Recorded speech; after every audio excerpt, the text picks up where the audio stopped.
She was the largest ship ever built. And yet her maiden voyage would be her last. After RMS Titanic struck an iceberg, 1,500 men, women, and children drowned, sending shockwaves around the globe and starting a debate that still rages today. Why did she steam at full speed into an ice field? And why did a supposedly unsinkable ship sink so suddenly? Now, a treasure trove of long-lost photographs has been unearthed. This is the Titanic equivalent of King Tutankhamun's tomb. New evidence of an overlooked incident afflicting the super ship. Look at this anomaly in the hull. Wow, this is completely new. A crisis unfolding below decks, even as the Titanic set sail. A crisis that would drive the ship to disaster. They gambled. Yes. After a century of speculation, This is amazing. the true story behind the sinking of the Titanic can now be told.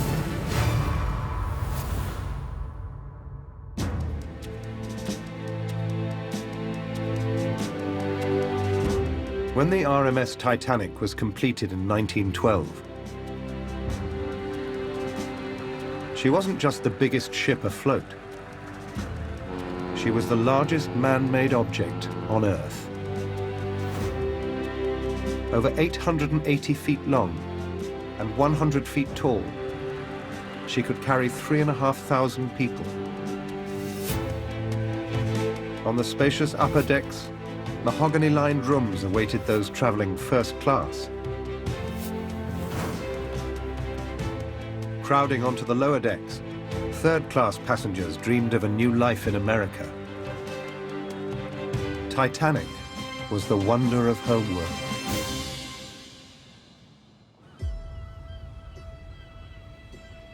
This is the footprint of those mighty vessels. The length of 4 city blocks, you see it here. And when you look around this dock, you still can imagine that the waterline was the height of this dock. Forged here in the docks of Belfast as an invincible symbol of British industry, Titanic became, instead, the byword for catastrophe. And it's extraordinary even now, a century later, to think that something this big, this massive, could sink in the middle of the North Atlantic. Journalist Senan Maloney has spent 30 years researching the disaster. He believes the real story of why it sank is still to be told. There were aspects of this amazing saga that have never been adequately explained. Why was she going so fast when she had been warned repeatedly about an ice field in her path? Why did she not slow down? Why did she not divert? Wider questions about why she was an unsinkable ship that managed to sink in a few hours. For 2 hours after the collision, the Titanic looked like she'd stay afloat well into the next day. But then, suddenly and inexplicably, the ship plunged beneath the waves. Something catastrophic happened. But what? The answer was surely lost with the ship.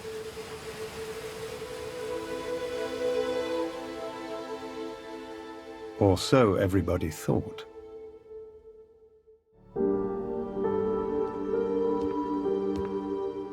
Now, an album of photographs that lay undiscovered in an attic for over 100 years has come to light. An album that charts the Titanic's brief life.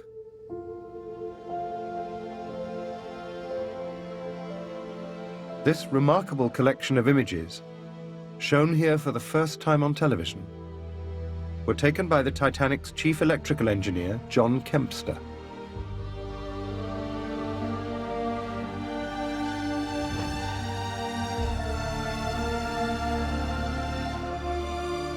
And using a brand new graphic process, the 2D images of the Titanic can now be brought to full color, three-dimensional life.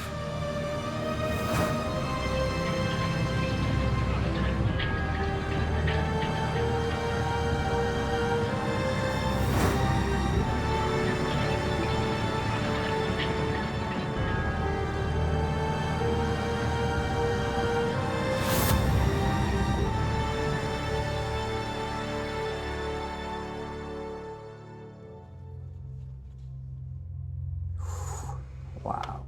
The detail is exquisite. The album was found at an auction house by Sennon's longtime collaborator and fellow Titanic expert, Steve Raphael. I mean, it's fantastic. I mean, this is the Titanic equivalent of King Tutankhamun's tomb, isn't it? Then your launch pictures, of course, are absolutely one of the jewels of the entire collection. The photographs capture the moment the Titanic was launched into the water in a stunning sequence of images. And I love it that he puts an annotation on each photograph, going, going, gone. Using the living stills technique, we can see the launch as it happened at the time.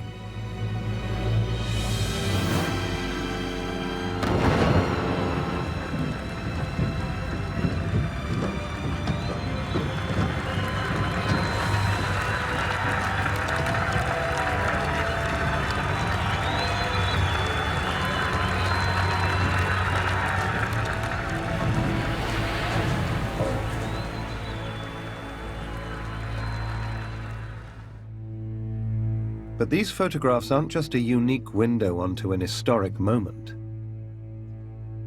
There's something else.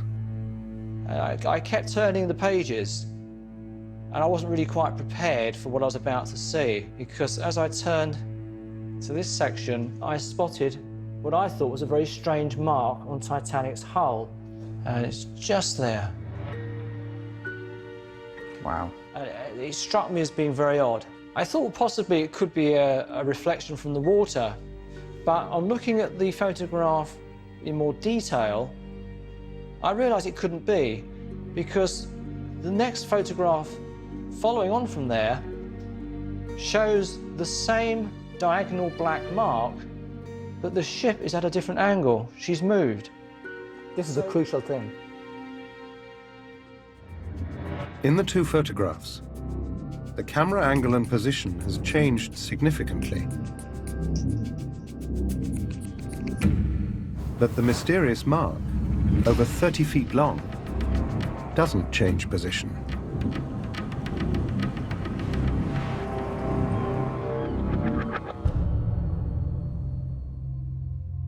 And if you blow the image up even more, and particularly that area, you will see that the top part of that black diagonal mark follows the line of the hull plating. Yeah. Which is very, very strange. And it just stops there, doesn't it? It just stops completely. Exactly. What you found is absolutely inexplicable.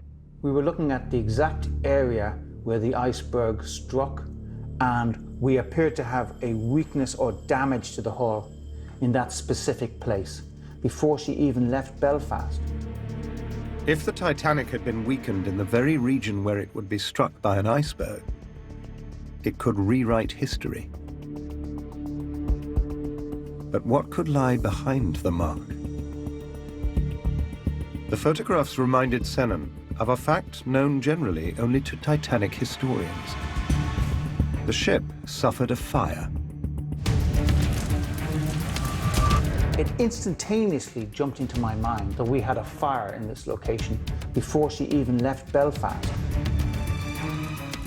The fire took hold in a coal bunker in Boiler Room 6, and the room is directly behind the place where the dark mark begins. The question is, once he knew he was approaching iceberg. The fire was mentioned in the official inquiry in 1912, but was judged to have played no role in the disaster.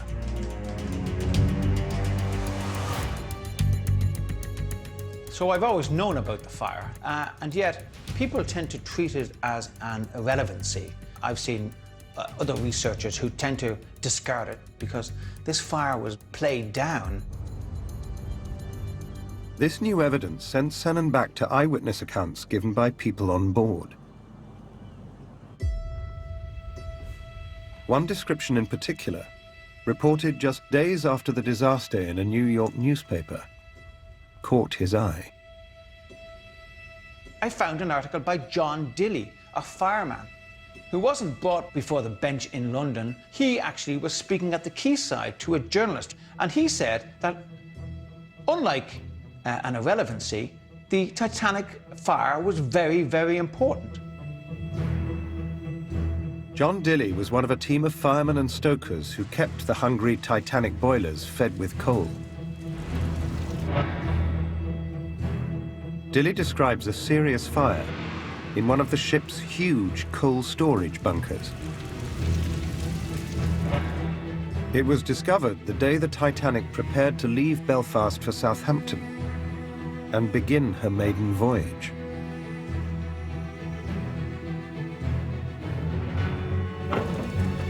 The procedure for coal bunker fires was to dig out the burning coal before the fire spread. But the Titanic was the biggest ship ever built. Her coal bunkers were 3 stories high. He said, my sole duty, together with 11 other men. That's how many fought the fire. It's incredible. If you couldn't have an easily extinguished fire, that spoke to me of a very major fire. And this is what Dilly is saying. Listen to him. He says, there were hundreds of tons of coal stored there. We made no headway against it.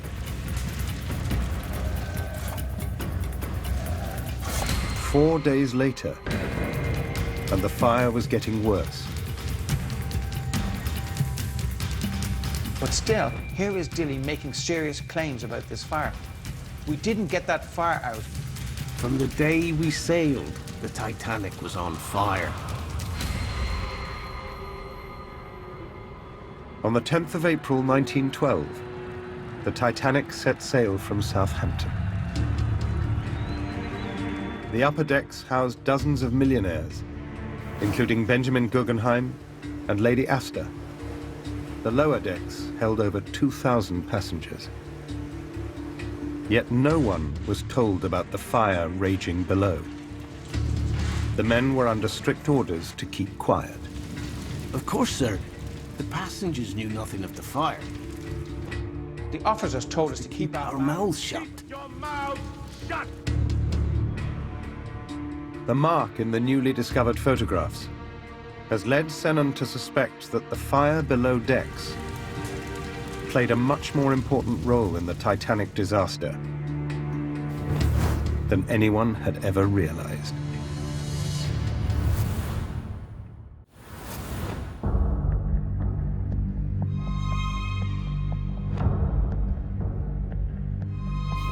Rare photographs of the doomed supership Titanic have revealed a mysterious mark 30 feet long on the ship's hull. They've sparked a new investigation into the sinking.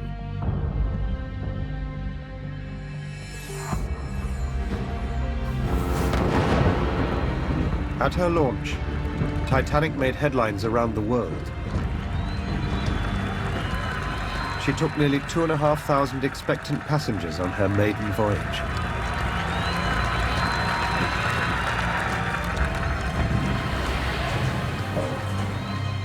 Now, Sennen Maloney has discovered that even as the ship set sail,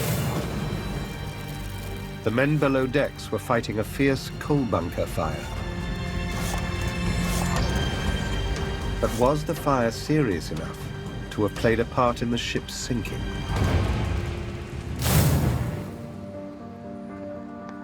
That's what draws me into this story. I can't believe that a fire would have done so much warping and distortion to have done this seeming damage. How are you doing? How are you? Thanks so much for meeting me. Look at this. Is that the location of a coal bunker? Yeah, that's going into a coal bunker. Amazing. Dr. Guillermo Rain is one of only a handful of scientists specializing in the dynamics of coal fires. This could definitely be because of smoldering fire. Dr. Rain thinks it's likely that the coal fire started by itself and burned for some time before it was detected. The scary part of smoldering coal is that it doesn't need an ignition event. It's spontaneous, it's what we call self-heating. It doesn't need an arsonist, it doesn't even need an accident. Just the bed of coal, the kernel of the bed will start to very slowly to heat up, but it will continue spreading until actually over the course of weeks. Weeks? Yeah, so when someone detects a smoldering fire in a big bed of coal, the fire has been going on for days for sure, weeks probably. The fire was discovered the day the Titanic set sail from Belfast. But the coal had been loaded into its bunkers 3 weeks earlier. I have accounts from people who went on board at Belfast and who saw a smouldering coal fire in the coal bunker there. Does that mean it must necessarily have been there for weeks already? Yeah. Really? The difficulty is that by the time you get a smell or signs that there is a fire happening in your bunker, it's already too late. And it's really difficult to suppress a smoldering fire, very difficult. Why? Because what heat are we talking about down there? Smoldering fuels have a range of peak temperatures, maximum temperatures, that go from 500 Celsius to maybe 1,000 Celsius. 1,000 Celsius? Yes. The coal was stacked directly against the hull and a watertight internal division called a bulkhead. Both were critical to the ship's strength. Exposing them to the extreme temperatures of a coal fire would have been incredibly dangerous. The worst-case scenario is it starts to affect severely the mechanical properties of the structure. It's a design flaw. It is a design flaw. Let's put it this way, I would not go into a ship that I know there is a smoldering fire inside. Really? No. Guillermo was telling me incredible things, that it was blazing for weeks before anyone even noticed, long before the ship even set sail from Belfast. Back in 1912, the scale of the blaze seems to have spooked the firemen who traveled with the ship to Southampton. Only 8 of the original crew of 160 took the onward journey to America. It was an unprecedented change of crew. So why would Titanic's owners go ahead and send their brand new flagship to sea with a major fire below decks? Could the answer lie in the troubled origins of the Olympic-class liners? On the surface, they were a prestige project.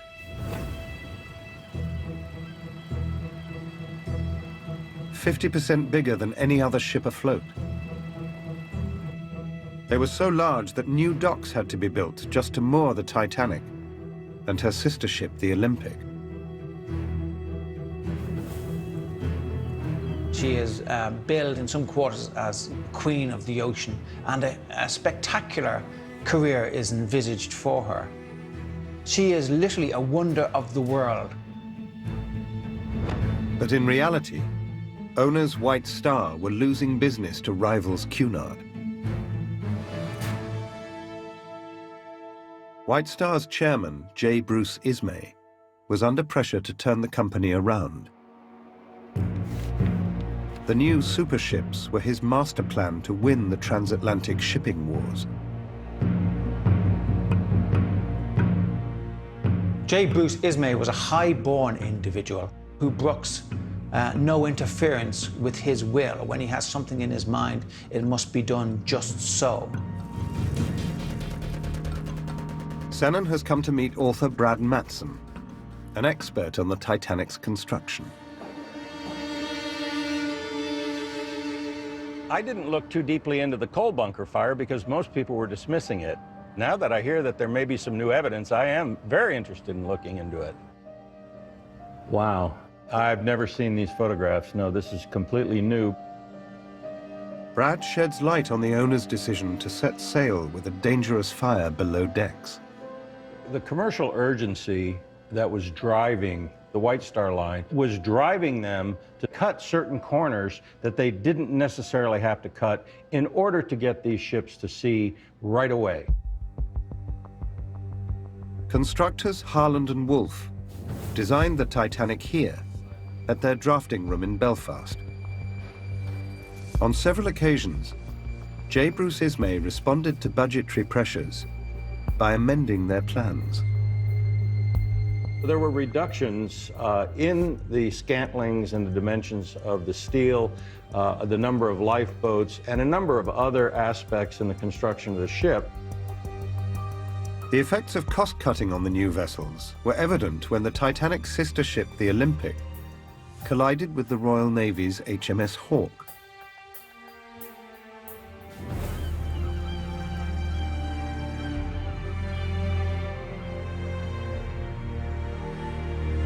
The photographs show the huge hole punched in her hull. The images appear to reveal that the steel used on the Olympic-class ships was substandard, a view confirmed by metallurgist Dr. Martin Strangwood. There was a lot of cracking in the steel, which is not a good idea. The bow of the Hawke can actually penetrate in through the hull steel. And if as an engineer of that time, you were looking at pictures like this, it's showing that the steel has a capability to fail in an impact. Intriguingly, Dr. Strangwood also says this grade of steel doesn't cope well with extreme heat. The steel should be resistant to the effects of a fire as much as possible. So you want the cleanest steel possible.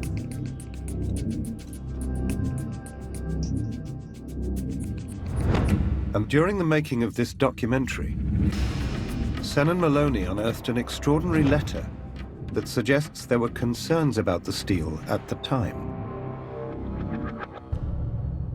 I found references to the Board of Trade and a high-ranking official. He's asking that the Titanic should be using what's called a special quality of steel. In response to that, we get a, pretty testy letter from Harland and Wolff. That steel to ordinary requirements and tests was used throughout the vessel. Ordinary steel, not special steel. This idea of a super ship is beginning to fall apart. Well, that's phenomenal, really. The damage to the Olympic put it out of action for 8 weeks. And the repair affected the Titanic's schedule too. This photograph shows the sheer scale of the Titanic's prop shaft and her propeller. Both had to be transferred to repair the Olympic in a bid to get her back out to sea as quickly as possible. It delayed delivery of the Titanic by a month, and her maiden voyage had to be postponed several times. Now the fire threatened one delay too many. Imagine what the newspapers would have done with something like that. White Star ship fails to sail on time. How would that look? Who's buying the next set of tickets, right? I think their finances were so fragile, it could have brought White Star down. Meanwhile, we have this fire that's roaring away and nobody has attended to it. But this was madness, sending a ship with a fire like this absolutely to sea. How many people would have gotten off if you'd have said, well, folks, there's a fire burning down below.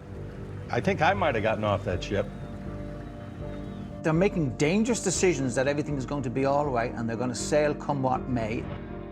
The ship is sailing no matter what. That's right.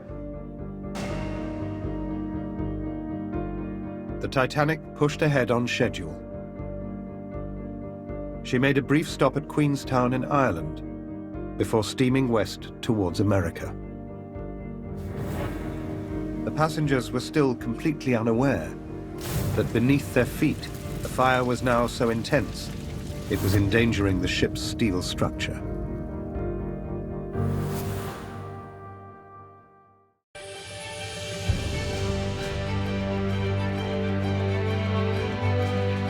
As the Titanic headed off on its maiden voyage, passengers promenaded on the luxuriously wide upper decks, settling in for a 6-day journey to New York. They were totally unaware that in the bowels of the ship, a fire was raging.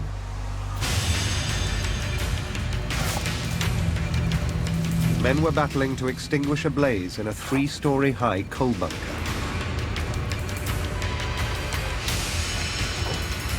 Despite the fire, the captain had steamed into open ocean. It was a decision that would have tragic consequences.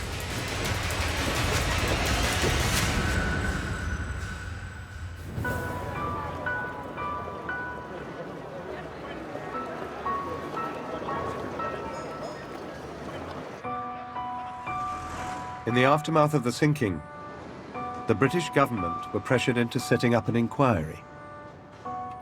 It was held in the Scottish Drill Hall in London. Oh my God. Holy. Wow. I've seen many, many pictures of it, but the photographs don't even come close to doing it justice. This is a shrine to what happened and all the evidence that was given.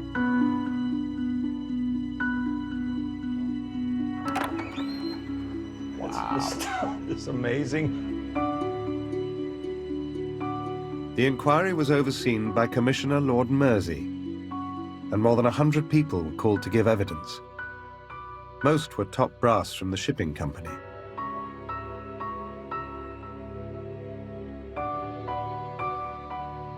For 11 days, the coal bunker fire was barely mentioned. But then, after being denied 2 times, Thomas Lewis, the leader of the Firemen's Union, won the right to question his men. We finally get some firemen into the witness box, and Tommy Lewis starts driving towards the fire. The first to be questioned was one of the replacement crew who boarded at Southampton, Charles Hendrickson. They ask Hendrickson, when did you start getting the coal out? First watch we did from Southampton, we started to get it out. they only began tackling the fire after the ship sailed. Bunker 10 held more than 100 tons of coal, only accessible via 2 hatches. The only way to deal with the fire was to shovel the burning coal into the engine furnaces. So they were moving the coal around while it was on fire into the boilers. Yeah. 3 days into the voyage, Hendrickson and his team are still shoveling the burning coal. It took us right up to the Saturday to get it out.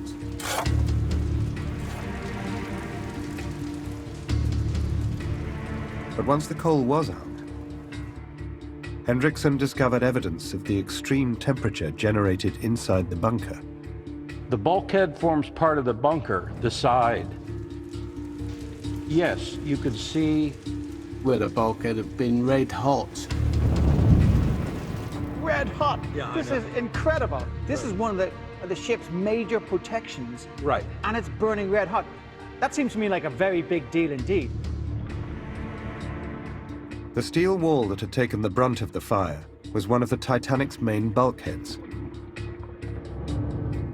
The bulkheads divided the hull into separate watertight compartments. In the event of a breach in the hull, they stopped water flooding the entire ship. The fireman at the inquiry revealed that the bulkhead had been severely damaged by the fire. and he says, it was dented.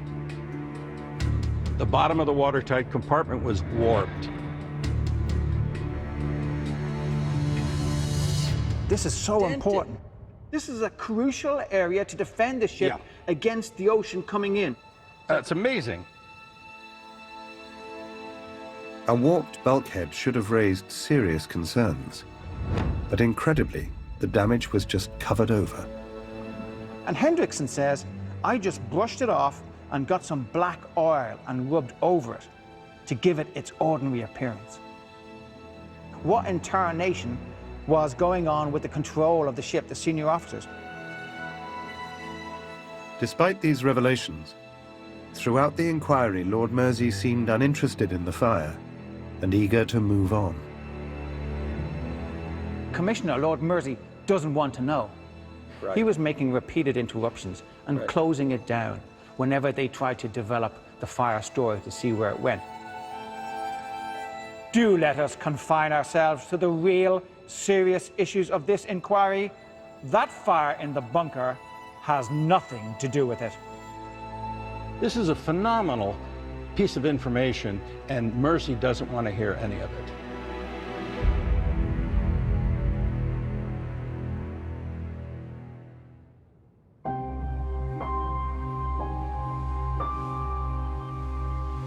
The Titanic was now just under 3 days from New York. This was one of the Titanic's first-class lounges. Only the wealthiest passengers on board enjoyed these luxurious salon suites.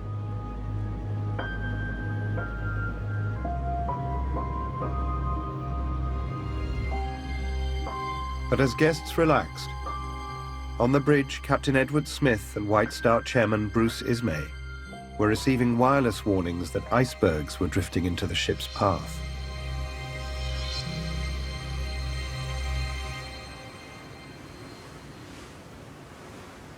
And although the burning coal in Bunker 6 had now been cleared, astonishing new evidence reveals that the red-hot bulkhead had caused the fire to spread. I've come across an article in the New York Tribune from Saturday, April the 20th, 1912. The story was first told by an officer. He's saying the fire was in the coal bunkers, plural. Coal bunkers, not one. And this is giving accurate information. He says it was in stokeholds 9 and 10. Here we have evidence of spread into not one bunker, but two. Firemen were now frantically clearing out a second bunker, throwing even more coal into the furnaces. Could this new information explain one of the greatest mysteries of the Titanic disaster? Inexplicably, despite the warnings, the Titanic maintained course and accelerated to top speed into the ice field.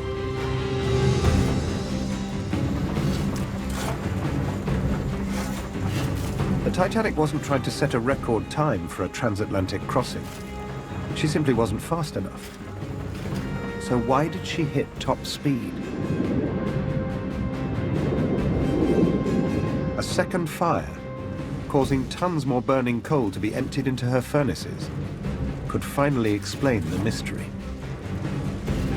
That huge amount of coal being transferred into the hungry furnaces faster than they would like. This is the impelling, driving force that is feeding into a ship. She's now at 22.5 knots, charging towards her destiny.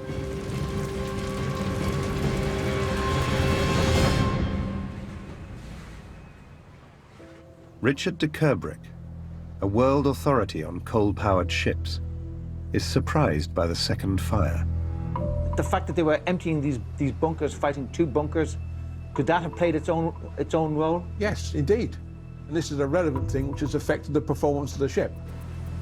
But why wouldn't the captain slow the ship to a safe speed as she approached the ice? One factor may have been overlooked.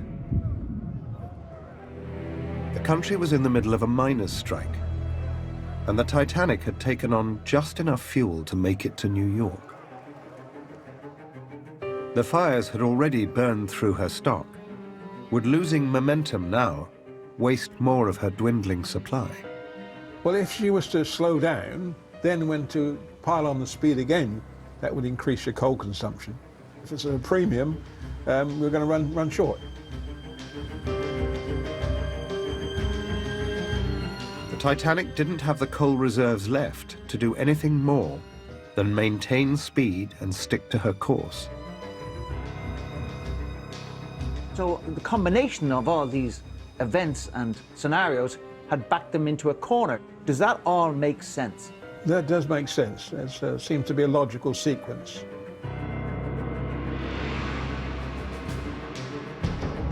When you first put it to me about this fire, I hadn't put too much stock on it.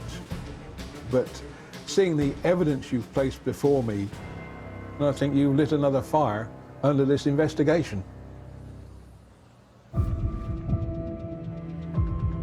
When J. Bruce Ismay and Captain Smith read the ice warnings, the possibility of hitting an iceberg seemed unlikely, while the danger of running out of fuel in the middle of the Atlantic was very real. Just consider, she's on a maiden voyage, carrying a gaggle full of millionaires on board who've got arrangements and shares to look at when they get to New York. They weren't to foresee the striking the iceberg, but they could foresee not arriving in New York because they ran out of coal. That would be damage to prestige and the PR for a White Star. Against the higher risk of embarrassment, they chose to go with the lower risk of catastrophe, and they gambled. You could say that, yes. The gamble backfired. At 11:40 p.m., the Titanic collided with an iceberg. But it wasn't the ice alone that claimed the ship.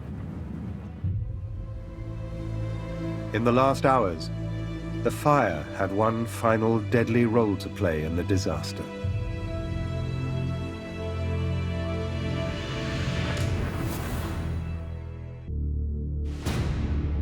A mysterious dark mark on the Titanic's hull has opened up an important new chapter in the story of the ship's sinking.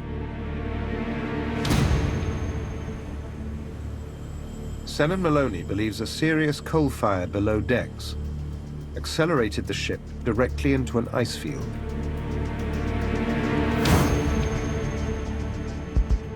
At 11:40 p.m. on the 14th of April 1912, 400 miles off the coast of Newfoundland, the Titanic struck an iceberg.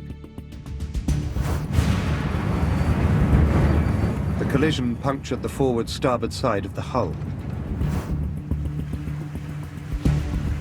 But the bulkheads held firm, and a rescue vessel was not far away. There was no reason why Titanic couldn't have lasted an hour and a half longer. Carpathia would have reached it and no one would have died. The ship's designer clearly agreed. He assessed the damage and said the ship would not sink, but only if critical bulkheads held. What he did not know is that one of the bulkheads in question had been badly damaged.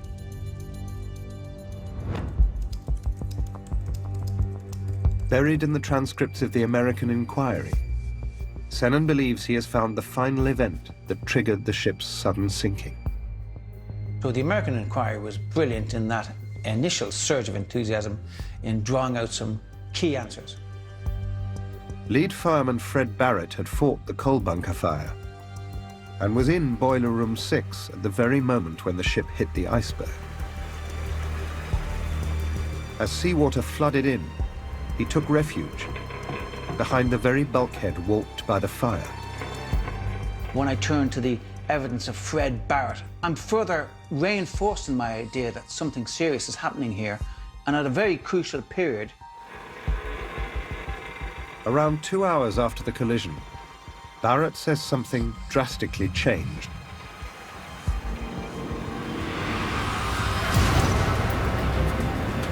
He describes a torrent of water crashing through the fire-damaged bulkhead. I saw a wave of green foam come tearing through between the boilers. This breach sealed the ship's fate. When that wall of steel goes, we have a series of tipping dominoes, and this is the critical failure that suddenly gives the upper hand to the ocean.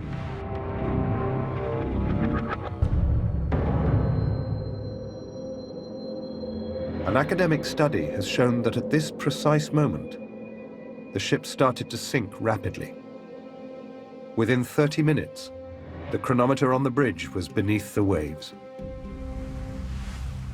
Fireman Barrett's evidence directly links the failure of the damaged bulkhead to the ship's final fate.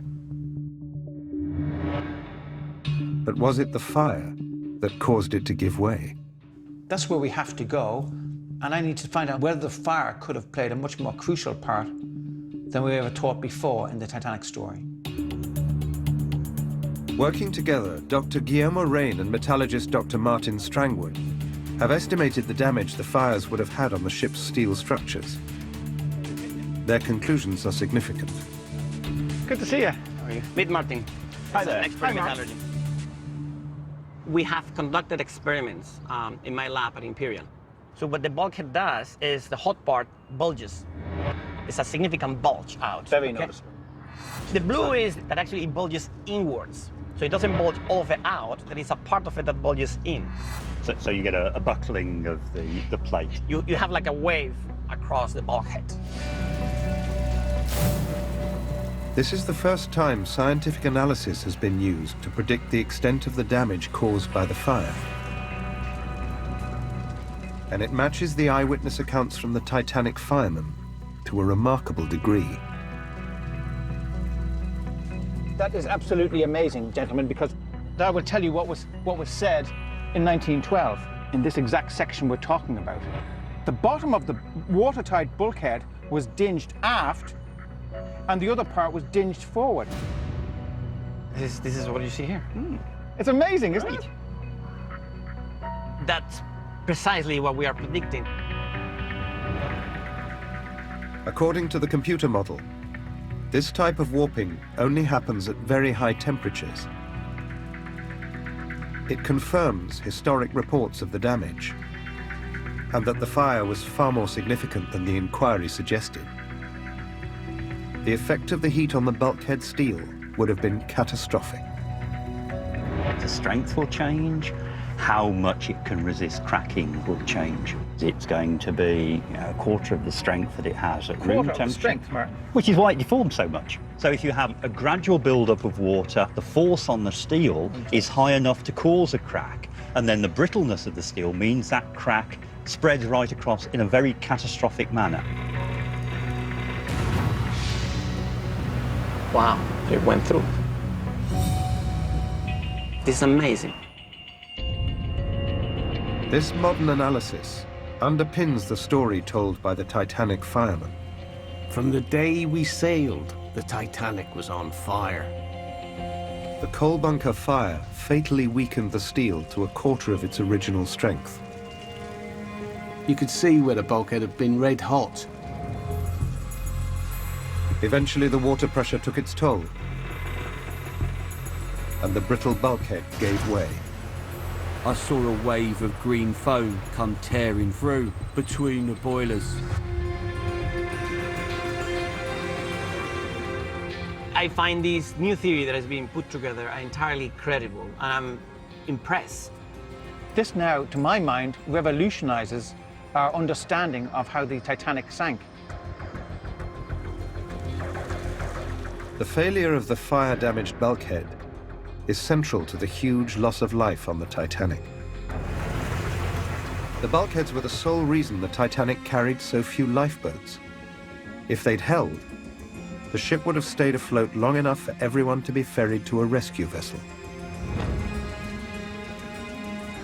Instead, 1,500 men, women, and children plunged to their deaths in the icy Atlantic water.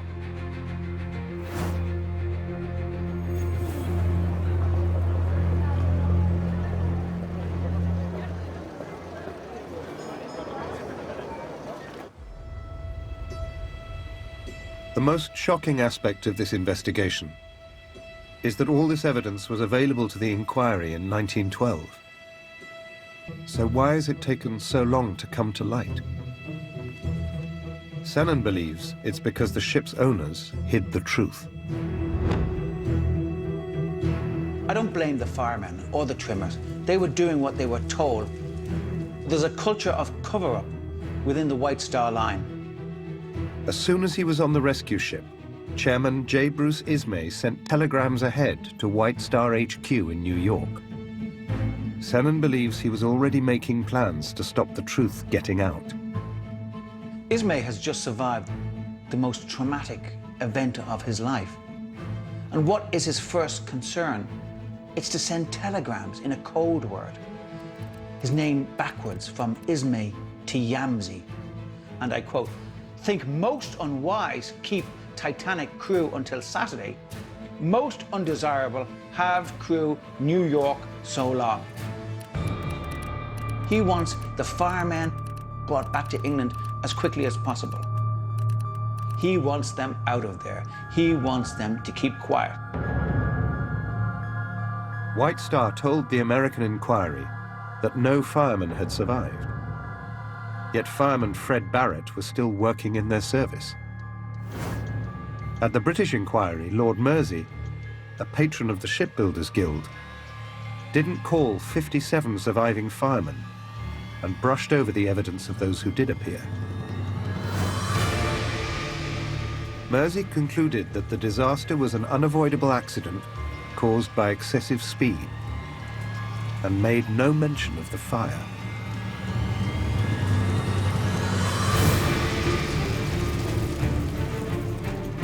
It's taken 105 years and Sennon's investigation finally to reveal the full story. These anomalies has given us the truth, and that the story of the RMS Titanic really is one of fire and ice.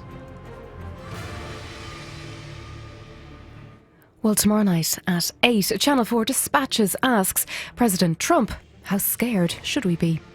On the way next tonight, it was the royal affair that shook the nation. But who was listening to their calls? The first of a two-parter, spying on the royals.